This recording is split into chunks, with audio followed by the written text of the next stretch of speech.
Hello friends, welcome to my YouTube channel. इस video में हम स्टडी करेंगे benign prostate hyperplasia. So if you new to my YouTube channel then click the subscribe button to get latest video. सो आज हमारा क्या topic है? Benign prostate hyperplasia. इसको देखने से पहले हम लोग देखते हैं कि हाइपरप्लेसिया क्या होता है। Okay, hyperplasia means increasement of cell और टिश्यू इन एन ऑर्गन। कोई भी ऑर्गन में सेल और टिश्यू का ज़्यादा ग्रोथ हो जाएगा तो उससे क्या कहलाता है? हाइपरप्लेसिया कहते हैं। तो उसी तरह क्या करा, प्रोस्टेट में सेल और टिश्यू का ज़्यादा ग्रोथ हो जाएगा तो उससे क्या कहेगा? प्रोस्टेट हाइपरप्लेसिया कहलाता है। अब यहाँ पर देख रहे हैं कि बिनाइन क्यों कहा गया है? बिनाइन इसलिए क्या कहा गया है क्योंकि जो सेल और टिश्यू का जो ग्रोथ हो रहा है वो क्या हो रहा है? वो कैंसर का फॉर्म नहीं ले रहा है, वो सिर्फ ग्रोथ हो जा रहा है। तो इसलिए क्या कहा जाएगा? उससे बिनाइन प्रोस्टेट हाइपरप्लेसिया कहा जाएगा। ओके, सो हम लोग देखते हैं। सो फर्स्ट ऑफ ऑल हम लोग देखते हैं कि इसका स्ट्रक्चर देखते हैं कि प्रोस्टेट ग्लैंड क्या होता है और ये कैसे फंक्शन होता है। ओके, प्रोस्टेट ग्लैंड का फंक्शन क्या होता है? वो सेमिनल फ्लूइड बनाता है। वो सेमिनल फ्लूइड क्या करता है? वो स्पर्म को ट्रांसपोर्टेशन और नोरिशमेंट में हेल्प करता है, मीन्स न्यूट्रिशन प्रोवाइड करता है। ओके, अभी क्या है? नॉर्मल यूरिनरी ब्लैडर है, इसमें क्या होता है? यूरिन कलेक्ट होता है। ओके, और ये क्या है? प्रोस्टेट ग्लैंड है, ये कि नॉर्मल प्रोस्टेट ग्लैंड है। और ये क्या है? यूरेथ्रा है। यूरेथ्रा क्या क्या फंक्शन रहता है? वो यूरिनरी ब्लैडर से कनेक्ट रहता है और वो यूरिन को बाहर करने में हेल्प करता है। तो जो बिनाइन प्रोस्टेट हाइपरप्लेसिया है उसमें क्या होगा? इसमें जो नॉर्मल प्रोस्टेट है उसका साइज क्या हो जाएगा? बड़ा हो जाएगा। क्या हो जाएगा? इनलार्ज हो जाएगा। क्या हो जाएगा? बड़ा हो जाएगा। ओके, यही कंडीशन होता है बिनाइन प्रोस्टेट हाइपरप्लेसिया में। तो इसको देखने के लिए हम लोग क्या देखते हैं? इसका इंट्रोडक्शन देखते हैं। इंट्रोडक्शन में हम लोग इसको डिटेल से समझेंगे कि बिनाइन प्रोस्टेट हाइपरप्लेसिया क्या होता है। BPH is a condition when the prostate gland is increase in size that leads to compression and then obstruction of the urethra। ये क्या कर रहा है? BPH एक ऐसा कंडीशन है उसमें क्या हो रहा है? प्रोस्टेट का साइज इंक्रीज किया जा रहा है। जो प्रोस्टेट ग्लैंड है उसका साइज इंक्रीज किया जा रहा है, उस वजह से क्या हो रहा है? जो यूरेथ्रा है उसका साइज क्या हो जाए? कंप्रेस कर जा रहा है। मीन्स इतना बड़ा उसका साइज है तो वो क्या हो जा रहा है? इतना पतला हो जा रहा है। फोर्स इधर से फोर्स लग रहा है, इधर से फोर्स लग रहा है, तो उस वजह से क्या होगा? इसका साइज पतला हो गया पतला। और क्या हो रहा है? कभी कभी वो क्या हो जाएगा? वो ऑब्स्ट्रक्शन हो जाएगा, उसमें क्या हो जाएगा? ऑब्स्ट्रक्शन कॉज कर जाएगा। मीन्स और वो और पतला होने की वजह से क्या होगा? वो पूरी तरह से इसे पतला हो जाएगा। उस वजह से क्या होगा? जो यूरिन कलेक्ट है वो बाहर आउट नहीं हो, मीन्स बाहर नहीं जा पाएगा। ओके, ये कंडीशन होता है। अब नेक्स्ट क्या देखते हैं? BPH is the fourth most commonly diagnosed disorder among patients 50 year of age after CAD, HTN, type 2 diabetes. ये क्या कर रहा है? ये फोर्थ जो बिनाइन प्रोस्टेट हाइपरप्लेसिया है वो फोर्थ कॉमनली जो मेल होता है उसमें फोर्थ कॉमनली कौन सा देखा गया है? BPH देखा गया है। किसके बाद में? CAD, कोरोनरी आर्टरी डिजीज, और सेकंड क्या है? HTN, हाइपरटेंशन, और थर्ड क्या है? Type 2 diabetes. ये तीनों डिजीज के बाद कौन सा ज़्यादा देखा गया? मेन में BPH देखा गया। कौन? बिनाइन प्रोस्टेट हाइपरप्लेसिया ज़्यादातर देखा गया 50 ईयर तक के मेन में। मीन्स ये ज़्यादातर किस में होता है? अडल्ट में ज़्यादातर देखा गया है। अब नेक्स्ट क्या है? It is most common urologic problem in male adult. ये मेल अडल्ट में कौन सा है? मोस्ट यूरोलॉजिकल प्रॉब्लम है। ओके, यूरोलॉजिकल प्रॉब्लम में कौन कौन सा डिजीज आएगा? UTI आएगा, यूरिनरी ट्रैक्ट इन्फेक्शन। सेकंड क्या होगा? किडनी स्टोन होगा। थर्ड क्या आता है? ब्लाडर प्रॉब्लम होगा। और फोर्थ क्या? Prostate problem. तो मोस्ट कॉमनली कौन देखा गया? प्रोस्टेट प्रॉब्लम यूरोलॉजिक प्रॉब्लम में देखा गया है। मोस्ट कॉमन कौन सा देखा है? ब्लाडर प्रॉब्लम ज़्यादा देखा गया है। ओके, अब क्या? Adults 50% of all main in their life time will have BPH। जितना 50 जो टोटल पॉपुलेशन मेल का है ऑल ओवर वर्ल्ड में उसका 50% देखा गया है कि 50% जो मेल है वो BPH से सफ़र करता है, एक ना एक बार वो सफ़र आउट करता है ये डिजीज से। ओके, इसका नेक्स्ट क्या देखते हैं हम लोग? डिफिनेशन देखते हैं। ओके, डिफिनेशन में क्या कह रहा है? BPH is an enlargement of prostate gland. क्या हो रहा है? BPH एक ऐसा कंडीशन है जिसमें क्या हो रहा है? प्रोस्टेट ग्लैंड का इलार्जमेंट हो जा रहा है। देखिए, नॉर्मल प्रोस्टेट ग्लैंड ये था, उसका इलार्जमेंट की वजह से उसका साइज इंक्रीज कर गया। Okay, that constrict the urethra. उस वजह से क्या हो रहा है? यूरेथ्रा कॉन्स्ट्रिक्ट कर जा रहा है। जो यूरेथ्रा है ये वो कॉन्स्ट्रिक्ट जा रहा है, मीन्स वो पतला हो जा रहा है। ओके, मान ली यूरेथ्रा इस तरह था। ओके, वो क्या हो रहा है, वो कॉन्स्ट्रिक्ट जा रहा है। किस वजह से? साइज, जो प्रोस्टेट ग्लैंड है उसका साइज बढ़ जाने की वजह से क्या हो रहा है, दोनों तरफ फोर्स लग रहा है, यूरेथ्रा पर दोनों तरफ फोर्स लग रहा है, उस वजह से उसका साइज क्या हो जा रहा है, पतला हो जा रहा है। ओके, उस वजह से क्या कॉजिंग यूरिनरी सिम्टम्स होगा, उस वजह से क्या होगा, बहुत सा सिम्टम्स शो होने लगेगा। जो पहला सिम्टम क्या है, यूरिनरी रिटेंशन। इसमें क्या यूरिनरी रिटेंशन होने लगेगा, मीन्स जो ब्लैडर है उसमें यूरिन पूरी तरह से बाहर नहीं निकल पाएगा, कुछ ना कुछ जो यूरिन है वो ब्लैडर में ही रह जाएगा। ओके, नेक्स्ट हम क्या देखते हैं, इसका कॉजेज एंड रिस्क फैक्टर्स देखते हैं। ओके, फर्स्ट क्या है, अननोन कॉज। इसका जो कॉज है वो अननोन है, इसका एग्जैक्ट कॉज नहीं है कि किस वजह से होता है। ओके, नेक्स्ट क्या है, क्रोनिक इन्फेक्शन। अगर क्रोनिक इन्फेक्शन लंबे समय से ब्लैडर है उसमें इन्फेक्शन है, ये यूरिनरी ट्रैक में इन्फेक्शन है, उस वजह से हो सकता है बीपीएच। ओके, अब नेक्स्ट क्या, हार्मोनल अल्टरेशन है।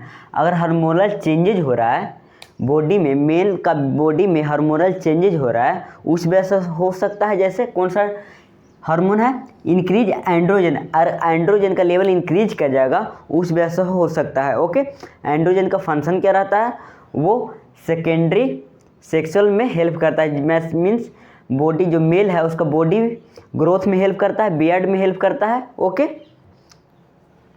अब नेक्स्ट क्या है, प्रोलॉन्ग ऑब्स्ट्रक्शन। क्या है, प्रोलॉन्ग ऑब्स्ट्रक्शन। अगर बहुत लंबे समय से ऑब्स्ट्रक्शन है उसके यूरिनरी ट्रैक्ट में या ब्लैडर में कहीं पर ऑब्स्ट्रक्शन हो गया, उस वजह से हो सकता है। ओके, आपके रिड्यूज एक्सरसाइज। अगर एक्सरसाइज कोई भी मेल है वो जो एक्सरसाइज नहीं करेगा रेगुलर बेसिस पर वो, तो उस कंडीशन की वजह से हो सकता है। ओके, या अल्कोहल कंजप्शन। अगर वो ज़्यादा मात्रा में अल्कोहल यूज कर रहा है उस वजह से हो सकता है। ओके, अब नेक्स्ट क्या है, diet increase in animal fat. अगर वो अपने डाइट में ज़्यादा एनिमल फैट का यूज कर रहा है उस वजह से हो सकता है। ओके, और क्या, सैचुरेटेड फैटी एसिड। अगर वो अपने डाइट में ज़्यादा सैचुरेटेड फैटी एसिड यूज कर रहा है, जैसे बटर यूज कर रहा है, केक यूज कर रहा है, उस वजह से हो सकता है उसको। ओके, अब नेक्स्ट क्या, लाइफ स्टाइल। लाइफ स्टाइल में ओबेसिटी, उसका लाइफ स्टाइल किस तरह का है, उसका वो डेली एक्सरसाइज करता है या नहीं करता है। अगर वो डेली एक्सरसाइज नहीं करेगा और उसको ज़्यादा मोटापा रहेगा, ओबेसिटी रहेगा, उस वजह से क्या होगा, उसको बीपीएच का प्रॉब्लम हो सकता है। ओके, अब हम नेक्स्ट क्या देखते हैं, इसका क्लिनिकल मैनिफेस्टेशन देखते हैं। ओके, मीन्स इसका साइन और सिम्टम क्या होगा, लक्षण क्या शो होगा। ओके, फर्स्ट क्या है, in early stage there may be no symptom. Early stage जब इससे होगा, डिजीज कॉज करेगा ये डिजीज, तो ईयरली स्टेज में क्या हो, कोई सिम्टम शो नहीं करेगा, लेकिन बाद में कौन कौन सा सिम्टम शो करेगा वो देखते हैं। ओके, फर्स्ट क्या है, यूरिनरी ऑब्स्ट्रक्शन। क्या होगा, यूरिनरी ऑब्स्ट्रक्शन होगा या रिटेंशन होगा, मीन्स जो ब्लैडर में जो यूरिन प्रेजेंट है वो पूरी तरह से बाहर नहीं निकल पाएगा, कुछ ना कुछ शेष यूरिन ब्लैडर में ही रह जाएगा। ओके, देख क्या है, इंक्रीज फ्रिक्वेंसी इन नाइट नॉक्चूरिया। क्या होगा, बार उसको रात में पेशाब लगेगा, उस वजह से वो सो नहीं पाएगा। ओके, कभी भी उसका जो पेशाब है वो यूरिन है वो बेड पर भी कर देगा। ओके, उसे क्या कहते हैं, नॉक्चूरिया कहा जाता है। नेक्स्ट क्या है, डायसूरिया। ओके, इसमें क्या होगा, पेनफुल यूरिनेशन। उसमें क्या, पेन, उसको जब पेशाब वो करेगा, यूरिन पास आउट करेगा, तो उसको क्या होगा, पेन महसूस होगा। ओके, नेक्स्ट क्या है, हिजिटेंसी इन स्टार्टिंग यूरिनेशन। क्या होगा, उसके यूरिनेशन करने में उसको शुरू में बहुत प्रॉब्लम है, मीन्स यूरिनरी ब्लैडर में यूरिन भरा हुआ है, उस वजह से क्या होगा, उसको प्रेशर होगा, प्रेशर लगेगा, और उसको जब वो पेशाब करेगा, मीन्स यूरिन पास आउट करेगा, तो उस वजह से क्या होगा, उसको पेन महसूस होगा, पेन महसूस होगा, उस वजह से क्या होगा, उसको हिजिटेशन होगा, मीन्स हिजिटेंसी होगा यूरिन को पास आउट करने में, उसकी झिझक होगा। Okay, incomplete bladder emptying. इसमें क्या होगा, ब्लैडर पूरी तरह से खाली नहीं हो पाएगा, उसको लगेगा कि हमेशा उसका ब्लैडर जब वो यूरिन पास आउट करेगा तो उसको लगेगा कि कुछ ना कुछ जो यूरिन है वो ब्लैडर में ही रह गया। ओके, अब नेक्स्ट क्या है, बर्निंग मिक्चुरेशन। इसमें क्या होगा, पेशेंट को जब पेशाब करने में उसको जलन महसूस होगा। क्या होगा, जलन महसूस होगा पेशाब करने में। अब नेक्स्ट क्या है, decrease force of urination stream. By forcefully ejaculation of urine, क्या होगा, उसका जो यूरिन का फ्लो जो रहेगा, स्ट्रीम जो रहेगा, धारा रहेगा, उसका डिक्रीज कर जाएगा, मीन्स उसका डिक्रीज का मीन्स कमज़ोर हो जाएगा धारा। मीन्स कहने का मतलब है यहाँ पर पेनिस है, उसने जब पेशाब कर रहा था तो यहाँ पर यूरिन गिर रहा था, बट उसका स्ट्रीम कम होने से उसका यूरिन का जो फ्लो है डिक्रीज होने की वजह से क्या होगा, यूरिन है यहीं पर गिरने लगेगा। मीन्स क्या होगा, यहाँ पर गिरेगा और उसको फोर्स लगाना पड़ेगा। यूरिन पास आउट करने में उसको क्या लगेगा, फोर्स लगाना पड़ेगा, तब जाके क्या होगा, जो यूरिन है वो बाहर निकलेगा। ओके, अब नेक्स्ट क्या है, रिकरेंट यूटीआई, उसको क्या होगा, बार बार यूटीआई का समस्या होगा, क्या होगा, बार उसका यूटीआई का प्रॉब्लम होगा, यूरिन ट्रैक्ट इन्फेक्शन का बार उसका प्रॉब्लम होगा। अब हम नेक्स्ट इसका क्या देखेंगे, डायग्नोस्टिक इवैल्यूएशन देखते हैं। ओके, फर्स्ट क्या है, यूरिन एनालिसिस, क्या करेंगे, यूरिन एनालिसिस करेंगे। इसमें क्या कहता है, सैंपल कलेक्ट करके यूरिन उसको लैब में भेजा जाता है और वहाँ पर देखा जाता है कि इसमें यूरिन इन्फेक्शन तो नहीं हुआ है या यूटीआई का तो प्रॉब्लम नहीं है, वो देखने के लिए क्या किया जाता है, यूरिन को लैब में भेजा जाता है। अब नेक्स्ट क्या है, सीरम टेस्ट करेंगे। उसमें कौन सा टेस्ट करेंगे, सीरम टेस्ट करेंगे। उसमें 1 का लेवल देखेंगे, ब्लड यूरिया नाइट्रोजन, यूरिया और नाइट्रोजन का लेवल देखेंगे ब्लड में। ओके, नॉर्मल रेंज कितना होता है, 7 to 24 mg पर DL। कितना होता है, ब्लड यूरिन नाइट्रोजन का लेवल कितना होता है, 7 to 24 mg पर DL नॉर्मल रेंज रहता है।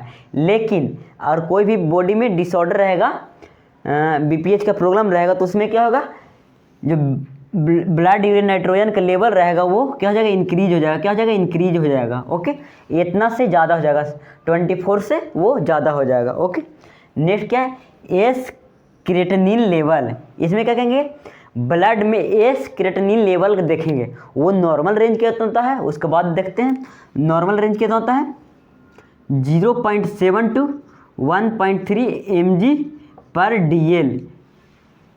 क्रेटिनिन का लेवल कितना है, 0.7 से 1.3 mg पर DL होता है, और इससे वो ज़्यादा हो जाएगा, क्या हो जाएगा, ज़्यादा रहेगा, तो उससे पता चल जाएगा बॉडी में कि BPH का प्रॉब्लम है। ओके, अब क्या है, सिस्टो यूरेथ्रोस्कोपी, क्या करेंगे, सिस्टो यूरेथ्रोस्कोपी में क्या होता है, एक सिस्टोस्कोप एक डिवाइस होता है, उसको क्या कहते हैं, यूरेथ्रा के थ्रू इंसर्ट किया जाता है और अंदर का जो ब्लैडर है और यूरिनरी ट्रैक है उसको देखा जाता है।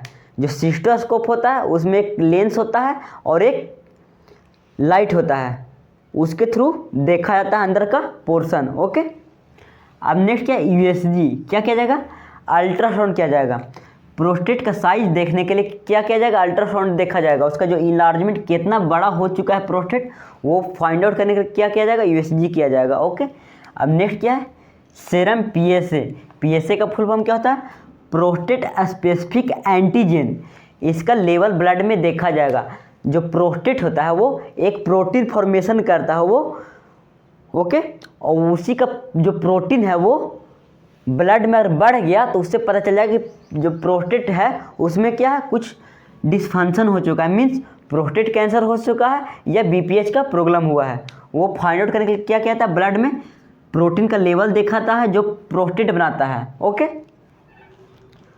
अब हम नेक्स्ट इसका क्या देखते हैं, मेडिकल मैनेजमेंट देखते हैं। ओके, फर्स्ट क्या है, अल्फा एड्रेनर्जिक ब्लॉकर्स, क्या, अल्फा एड्रेनर्जिक ब्लॉकर्स। ओके, इसके एक्शन क्या है वो देख लेते हैं। Okay, relax smooth muscle of bladder base, जो ब्लैडर होता है उसका जो स्मूथ मसल ये है, ये स्मूथ मसल्स है, उसको ये रिलैक्स करवाता है। उससे क्या होता है, जो यूरिन है वो सही से पास आउट होता है, क्या होता है, यूरिन जो है वो सही से पास आउट होगा। Okay, and prostate to facilitate voiding, इससे क्या होगा, और नेक्स्ट क्या कहता है, प्रोस्टेट जो प्रोस्टेट ग्लैंड है उसको क्या करता है, ये हेल्प करता है कि वो कुछ स्पेस जो ब्लॉकेज और कॉन्स्ट्रिक्ट कर चुका है यूरेथ्रा को, उसको हल्का वो हेल्प करता है फैलने में, यूरेथ्रा को फैलने में हेल्प करता है, जिससे क्या होगा, जो यूरिन है वो सही से बाहर निकलेगा। ओके, नेक्स्ट क्या है, तो इसका ड्रग्स देख लेते हैं। टैम्सुलोसिन है और क्या है, टेराजोसिन है और अल्फुजोसिन। क्या है, टैम्सुलोसिन, टेराजोसिन और अल्फुजोसिन है। ओके, अब नेक्स्ट क्या है, anti androgenic agent, anti androgenic agent का एक्शन देखते हैं। Okay, they prevent hyperplasia of prostate cell. जो प्रोस्टेट सेल है, जो प्रोस्टेट सेल, उसमें एब्नॉर्मलिटी सेल का बहुत ज़्यादा ग्रोथ जो हो रहा था उसको वो रोकेगा। क्या करेगा? उसको ग्रोथ होने से वो रोकेगा। उसमें कौन कौन सा ड्रग्स आएगा वो देखते हैं। फाइनास्टेराइड है और दत्तास्टेराइड। कौन सा? फाइनास्टेराइड और दत्तास्टेराइड। ओके, अगर वीडियो अच्छा लगे तो चैनल को लाइक कीजिए, सब्सक्राइब कीजिए और ज़्यादा से ज़्यादा शेयर कीजिए। Thank you.